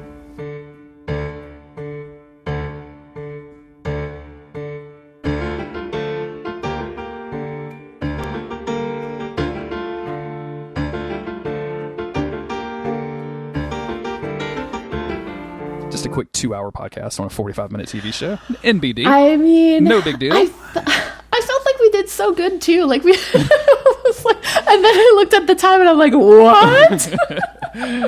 It's so enjoyable. To have a show to be able to get this in depth with, because it's rare. Like the X-Files, as good as it is, like doesn't give us the opportunity to really like dig into every single scene like Hannibal does, and like Supernatural, God help it, like especially the later seasons, just never did, right? And so like having something that I can really sink my teeth into is so fun, and it's just an absolute delight getting like your opinions and perspectives on stuff, just not only as a new person but just as an extremely smart person, and like seeing the relationships that she put together. Autumn was very excited. She was like, you guys have a good chemistry, but like she has like a different angle on stuff that you normally. I was like, yeah, absolutely, like that's the fun part of it. So well, that's also the thing, right? I think when you have watched a show for a long time and you've been, even if you haven't necessarily like been immersed in the fandom, like you kind of know what this is supposed to be about, or like what you think this is about. But then when somebody entirely new comes in and they're like, oh, but what about this? What about that? You're like, oh, I hadn't really thought about that. Yeah. Like nobody thinks that. Like you're way off. It's extremely exciting. I love it. That's awesome. Yay. I'm very excited about this. I had a lot of fun watching this episode, talking about it, and I am very excited to go and listen to the next one. Yeah. The next one is skimming stuff for the video like reminded me of so much stuff that happens in the show, and like this one's a lot. This one I don't think it's a lot in terms of like Abigail stuff though. I think it's gonna be a lot in terms of Will stuff. So maybe we'll have a little bit of a break.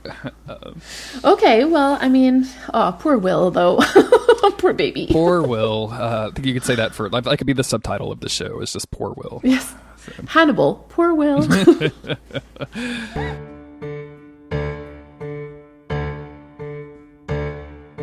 Hello. Hi. Good morning. Good morning. How are you doing? I'm doing very well. I had a Starbucks branded Vivano this morning.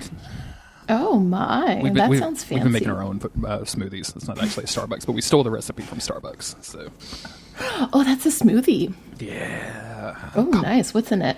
Tell me more. Tell me more. I think you're supposed to have like a shot of espresso in it, but we've just been using like instant coffee, and sure. like some chocolate and a banana, frozen banana, nice. and it makes a chocolate banana coffee smoothie, and it's really good. Oh wow! And it gets you delightful. Wired. It's the sugar and the caffeine together. I can't have a smoothie without like drinking it in 2 minutes flat. Like there is no like long term smoothie action for me. So like all of a sudden, just everything hitting my system all at once. And how are you this morning? I'm good. It's 9:30, past 9:30, 9:40 my time, and I've already gone for a run. I've gone grocery shopping, and I've had breakfast. So hell yeah, it's been a good day so far. What are you going to do with the rest of the day? You're done. Like there's no other activities to do. I have so much work to do today. Do you really? I actually do, yeah. I have a bunch of, like, 2 really important things that I have to do for work, and they're going to take forever, so. God, that sucks. Fun stuff. Hello, Monday. I am blowing off all of my work today and going to see Deadpool and Wolverine at noon in the middle of the day without telling anybody. Good for you. Don't tell. Good for you. Don't tell any of my coworkers, people that might be listening to this. No, I don't know what you're talking about. You're hard at work. I don't know. I don't know what you're saying, Jeremy. I was, as I was hanging out here, I was scrolling Facebook as people are wont to do, and Facebook is a nightmare in general nowadays. Like it's just the worst. Like I don't know why I'm even on it anymore, besides like occasional family stuff. But I'm in this like foodie group for my local town. And it's like people posting like restaurants or that they've been to, or new places, or places that are opening up, or whatever, which is great. Like that's the content that I crave, right? Like, oh, there's a new dumpling place. I have to go there immediately. And then there's like posts like, what should I get when I go to this restaurant? And I don't understand that at all. Like, and like the restaurant they're talking about is a place called the Chimes, which is a local chain in South Louisiana, which is like southern food, like fried like fried fish and seafood, and just the most basic shit in the world. And I'm like, I don't know, man, look at a menu. Like just look at the why are you crowdsourcing this? Like look at the menu. I don't understand. I don't know. I had to get that off of my chest. I'm sorry about that. No, I'm very happy. Thank you for sharing. I appreciate that. I do find it weird. It's a weird thing to do. Fluffy clearly has thoughts about it. Oh, Fluffy is making. Fluffy is a boy. Fluffy is making his thoughts known. I just want to make sure. Yes, his thoughts known. I just want to make sure. I mean, I don't think he cares very much about his gender. I don't think you can misgender him. Yeah, but sure. Yeah, you know, he's making his thoughts known about that. He's like, so long as the food is good, serve it to me, please. Yes, I will take any of the food. I made salmon yesterday, and he was so happy. You fed what? I've made salmon yesterday, and he was very happy. Ooh, just had to say that. Nice. You went on Twitter though? No, I was just saying. Imagine going on Twitter and like, what do I get at McDonald's? Like it's just. I'm just floored by people's. Just the. I don't know. I don't understand it. I don't get it. I don't get it. A different generation. I don't know. Yeah, I think it's a different generation, and I also think like because there was somebody who like crowdsourced how to order at Subway because they're like, I've never ordered at Subway and I have like really bad anxiety and I don't know, I just don't want to hold up the line or anything. Like it was clearly like a bigger deal to them than it would have been to anybody in the restaurant. Mm-hmm. And like people just like walked them through like what the options were and how to order and everything. And I thought that was really wholesome. Although I'm not entirely sure that that's what's going on in your situation. No, I think people are just being lazy. It's not that they're like having anxiety about going to the Chimes. They just, they just want to know what, like, I guess there's like some like, what is the best meal at the Chimes or whatever. But like, right. But also like you could just try stuff. Like I don't know. Like you don't have to, I don't know. There's a line from a comedian that has been canceled because he was a sex pest, but it's a line that's always stuck out to me of like going on Amazon and like looking at everything and like sorting it by like star rating and like looking at like the best stuff. And he's like, and you don't deserve that. You don't deserve a 5. Like we don't deserve that. We're horrible people. Like you don't need a 5-star toothbrush. What are you doing? I don't know. It just always sticks out to me for some reason. So yeah, I get that. Although I am definitely a person who's me too. Absolutely. Yeah, 100%. I am too. Don't get me wrong. I still do it. It's just very fun. Every time I do it, I think about that line of like, you don't deserve this. You don't deserve this. Well, now I'm going to think about that for sure. I'm going to be like, I don't deserve this. Jeremy says I don't deserve this. Oh my God. Oh, no. It's so funny. I always forget about this, but Zencastr has like a, I guess like a audio board. Right. So you can like. Oh. Do one of those. And then, I deleted that one. I don't know how to get it back. Oops, that one's gone. You forever. Deleted it like forever? I deleted. I thought hitting the X would stop it. But when me and Chris were switching to Zencastr, I added some like Monster of the Week stuff. So like I've got. Oh. Like I got just got Chris going right there, and then there's the classic.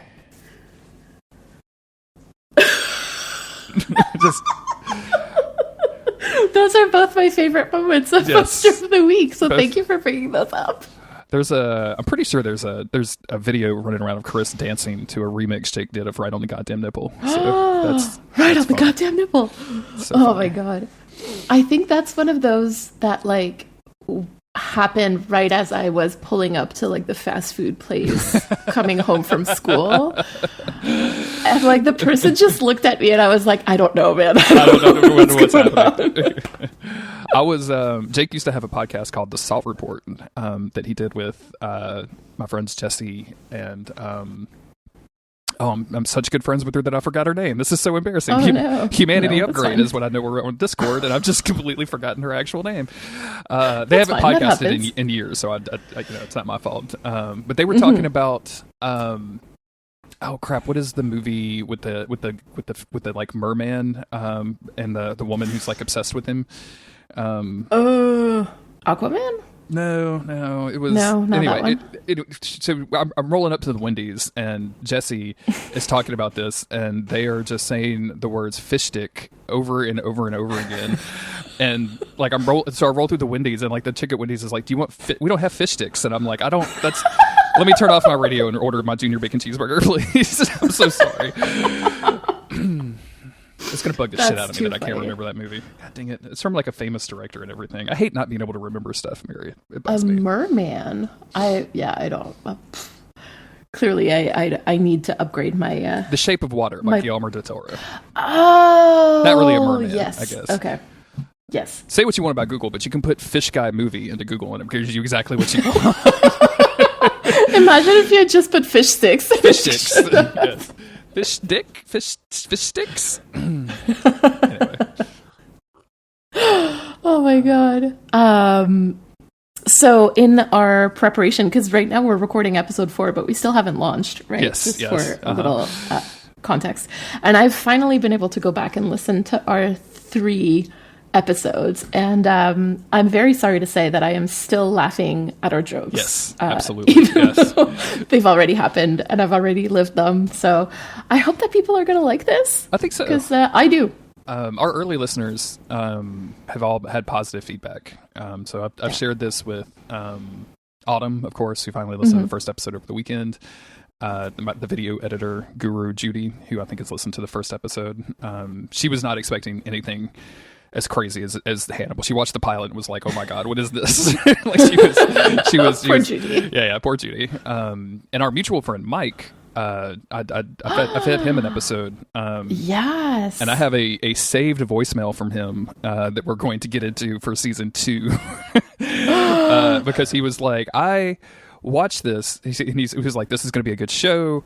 You guys are going to do great." Yeah, he has thoughts about this. But there was one specific part that disturbed me more than anything, and ironically, it's a part when I heard that rap song that it made me think about, like, oh, I wonder if Mary has seen the show. It was the rap song was referencing the exact part that he was talking about. So it's full circle. It's full circle, and I can't wait to get there and talk about it. So. Oh my god. Okay, then yes, we'll definitely have to talk about his thoughts about that, because I know that Mike had thoughts about Hannibal, because when he watched it, he sent me a couple of voice memos, and he was like, "I don't know how I feel about this," and I was like, I get that it's a. It's intense. It's very intense. A show. Yeah. But everybody has very positive things about the podcast so far. So, I wanted to get with you. What if we want to launch on Saturday? What time do you want to do like the premiere of the YouTube thing? Well, considering that we're also supposed to be recording. Oh no, is that the Sunday? That's the Sunday, right? That we're supposed to be recording with. Oh, that's Nell this Sunday. Lucia? Yes, yeah, I totally forgot about that. Yes, that's on Sunday. I need to put that on my calendar. I'm going to do that right now. I'm actually going to do that too, because it's not in there right now. So.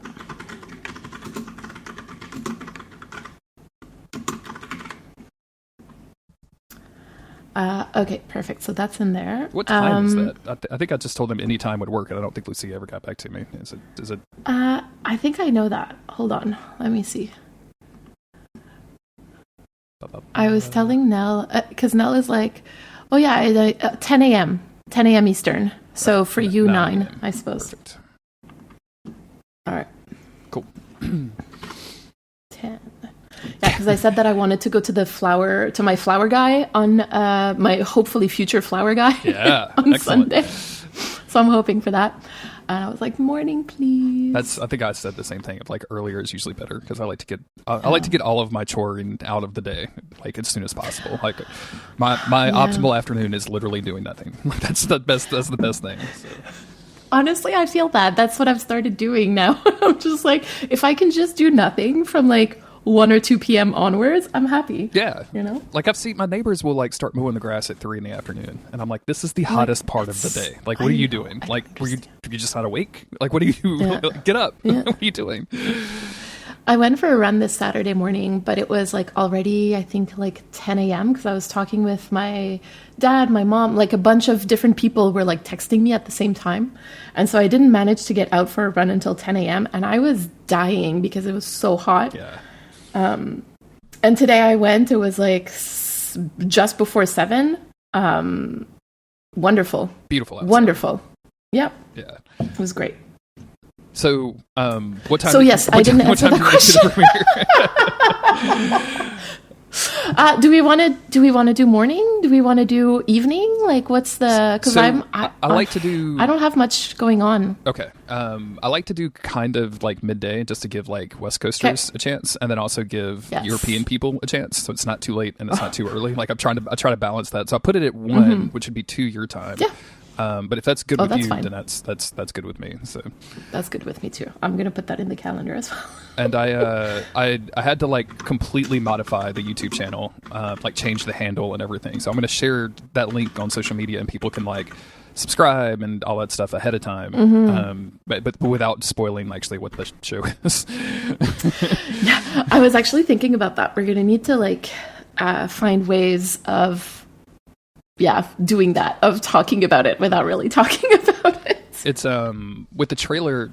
So Apple lets you do publish now, like they let you schedule publication. So we can do all of the approval stuff ahead of time. And Very technically, nice. like the trailer will be on a public RSS feed, but like, how are you ever going to find it? Like, you would have to know the exact You would have to URL. actively, exactly. And I'm not too stressed about like the 3 days that that's going to take or whatever. So No. I'll probably submit this to Apple this week. And then the day of, I'll do Spotify, because that's kind of an automated process nowadays. It doesn't take long. Do you have an issue? All of my podcasts are under like my iTunes handle. Go ahead. Okay, I just want to make sure. I think no. I think it makes a lot of sense too for people to find it. Plus, like if they find you, like it's likely that if they listen to Carrying Wayward, they'll also have listened to Monster of the Week at some point. Yes. So like they'll know to find us. Okay. There. I think it makes sense. And I didn't know this could be. I wanted to throw this out there as a possibility. Chris and I have done this in the past. We don't have to. After the premiere, like we set up like a brief live stream and let people like ask questions and stuff. So and we can stream it on YouTube. All we need to do is like a video call on Discord, and then I can do all of the technical stuff on my end. So you don't have to worry about like Zoom calls or anything like that. Perfect. The less I have to worry about Zoom calls in my life, the better. Unfortunately, it's just a like, as long as we can do the video chat on Discord, I should be able to stream everything. It's not terribly hard. Then I'd love to do that. Okay, cool. I might get with you earlier on Saturday just to do a quick test of that, and then of course, and make sure that kinks are worked out. And so okay, cool. I'll this is exciting. Yay, I'm so excited. I'm actually so excited about this. This is going to be so much fun. Even though people have like absolutely guessed what everything is. Also, I'm very sorry to tell you, but you are going to have to dance because that bingo card, right? I don't know how else people are going to win if you don't dance. I'm going to dance in my chair. So that's the least embarrassing dancing I can do is chair dancing. So. Right after the premiere, you can just go like fingers in front of eyes, da da da da da, like done. I've got dance. so little rhythm in my body. I'm musically like just talentless. I just butcher everything. Like, I think it's related to me not being able to do accents too. Like, I can't do accents. I can't sing. I don't have any rhythm whatsoever. Like, if you ask me to do like a drum beat, like a 4/4, and then do like a cymbal on the 2, I just can't do it. Like, I just get out of rhythm immediately. I'm like, it's really bad. I bought like it's basically like a MIDI device, but it has like drum pads. So it's going to be like, I'm going to make like music like Jake. And of course. No. It's easy, right? No, I am absolutely not going to do that. Oh my gosh. I love that moment where we think that we can do something and then we completely and you realize fail at how it. Like, hard it is. Yes. Exactly. Oh my God. Well, speaking of that, actually, my sister is getting married next year. And very cool, very fun. We love her fiance. He's a wonderful person, and I'm very happy for them. And I said that I would like to gift her something for her wedding that's like meaningful, right? So I was like, well, would you like me to, because she wants to get married in the Catholic Church, and so the dress that she bought does not cover her shoulders. So I was like, exactly. So I was like, would you like me to knit you a shawl? Because like I enjoy knitting. It's something that I love, and I've done it a lot. And she's like, oh yeah, that could be really cool. And so we settled on something that is going to take me all freaking year to knit.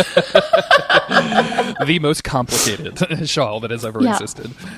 I mean, to be fair, it was my fault because I was like, I would really want to knit this for you. Because I was like, it's like I want this to be like a generational gift that you can then gift to your children kind Absolutely. of thing, So it's going to be like this beautiful shawl, white. And I was like, and then if children you decide to have, you can then use that for like baptisms and whatnot. So there you go. I still have blankets and afghans that my great grandmother made when she was alive. Yeah. She made a quilt for me when I was born that I still have, and it is in such bad condition. I took such terrible care of it, and like now that I'm like 40, I'm like, I need to fix this quilt. How do I rehabilitate the quilt? I need some quilting ladies. I need a quilt guy to help me out. I'm pretty sure you could go to like, if you can find like a I don't know if they have this in the US, but like we have like farmers circles, like women's farmers circles, like where basically I saw on Facebook there's like a local quilting circle of ladies. Yes! So I was thinking about like reaching out to them and seeing like, can I just pay you guys? You could do the best you can. Like I just want it to be okay. It doesn't have to be perfect. I mean, yeah, I think they would be really happy to help with that because I know I've helped fix some things for people that like were more like emotional and meaningful emotionally than anything else because they had been knit by like a parent or a grandparent who had since then passed, and like it was just I loved it. I loved doing that. So yeah. I'm sure that these ladies would be very happy helping you. It's a sweet thing, I think. And I bet your sister's gonna love her shawl. That's gonna be so nice. I think so too. Yeah, I just got the wool today. And it's so tiny. I'm so scared, Jeremy. You need to make a miniature shawl just to see, you know what I'm saying, like just to kind of get all the bugs out, and then go with the big shawl. That's what Autumn is doing with her aquarium. She wants to build a koi pond in the backyard, and so she got an aquarium for the inside of the house, and she wanted to put this special kind of fish that she wants to use, which are kind of like koi but not quite. But they're called dulce loches. They're like weird little flesh tubes that are just so weird. Like they're the weirdest looking fuckers, but they're very interactive, and I think that's why she wanted to, like, they'll come and eat out of your hand and like stuff like that. So she wanted like something that would be not just like, oh, look at the fish in the pond or whatever. But she has this thing, and she's learning so much about like owning an aquarium and like what that means and all that kind of stuff. And she introduced a fish, like an algae eating fish, into the tank, and I guess you're supposed to quarantine stuff because it like within 13 days all of the fish were like had weird white spots and were scaly. So she's like panicking about everything and like, oh my god, I got to get this special medicine. Like it's one of those things. Like I'm so glad we started like before we built the huge expensive pond outside. So. Yeah. So what all of that to say, you need a mini shawl. You just need like a little tiny baby mini shawl. Yeah, I think I might try because technically before you start a garment, you are supposed to do a swatch. So I think I might do the swatch just to see how long it's going to take me. That's good. Like this is going to be a Sisyphean task, like for sure. This is just, I don't even understand. Just rolling that ball of wool uphill over and over again. Oh my god. Anyway, I'll send you a picture of the yarn because my sister looked at it and she's like, this isn't yarn, this is thread. Yeah, this is so tiny. But I'm sure it's gonna make a beautiful shawl though. That's the reason you went for that particular type, right? Like that's gonna be, I mean, that's the whole point. It's only now dawning on me that I now need to knit this thing that I promised I would knit for her wedding. It's so funny. I didn't know about the shoulders thing the first time we went to Italy like 20 years ago. And so Autumn was like, "Oh, we're going here, and I need to get like a thing," because she was wearing tank tops at the time, and she's like, "I need to get like a shawl or whatever." And I was like, "For what?" And she's like, "Oh, I can't sew my shoulders like in the Sistine Chapel or whatever." And I was like the chapel's gonna get offended? Like, what are we doing? What are we? But I totally get it. It's like then I learned it's like the Catholic stuff. Yeah, so. It is the Catholic stuff. Like I remember the only time I ever went to Italy, I was fairly young. I was like 14 years old. But the thing is, I was as tall at 14 as I am now. I did not grow from age 14 to now, and so like I looked like a young woman, not like a child, and so. I was wearing like shorts and a tank top as a child would, and I was told that I had to cover up, so I had to wear a modesty skirt that they gave me, and like a modesty shawl as well. Yeah. that just has to be so awkward too. Like you're walking around in like weird, ill-fitting clothes that don't belong to you, and you're like, "Who wore this before me?" And like this takes all of the magic out of like seeing the thing. I'm sure completely. It just makes it disappear. So. Well, exactly. Especially like 14 is still young. Like, and I don't know. I think I was a young 14-year-old, even though I looked much older than I was, and so.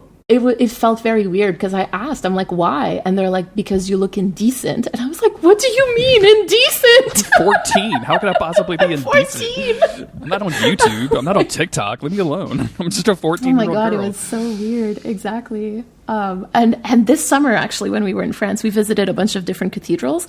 And one of them that we visited, now keep in mind, this is like European summer. It's hot as balls outside, right? So it's a little bit nicer in the cathedral, but it's still really hot. And my brother takes a sip of water, and he was told by the cathedral staff that he was not allowed to drink. And I was like, that's crazy. That's a very intense rule. Like, I wonder, you think it's just because of spilling? Like, they're concerned about, like, open containers, basically? Like, I no, because then my brother was like, oh, really? And the guy goes, yes, this is church. I was like, okay. Okay. I mean, you guys get up to a lot of weird stuff. I don't think drinking water is going to be the thing that tips the candle over or anything. You do not want to get me started on this. This is why I'm not Catholic. But yeah, I have, anyway, lots of issues. We've been watching that show Evil, which I thought was going to be very bad. And then like we were just looking for something to watch, so we decided to watch the first episode. And it's a very weird show, but one of the characters is like a former Catholic, but she's helping the Catholic Church like assess exorcisms, basically. And she just constantly battles with like all of like the priest stuff because they're like, you need to do this, and she's like, you need to stop molesting kids. And like she's just right on point of stuff. It's just it's a very, very weird show, but it hits the right balance. So. Oh well, that's good to know. I don't know. I'm always amazed that I don't burst into flames when I walk into a Catholic church, because I'm like, I am everything that you hate, or like that some people that are part of your church say that you hate, because like the church itself, the like, I don't know. Weird feelings about Christianity. As a longtime atheist, yes, me too. So yeah, there you go. same girl, same. Man. You want to talk about Hannibal? I always want to talk about Hannibal now. It's the only thing I want to talk about. Do you want to talk about Abigail? Oh, no! Oh, my God. Your message, though, about Hannibal, she's tripping balls! She's just out of her fucking mind on mushroom tea. On mushroom tea. All right, let's go. I really want to talk about this.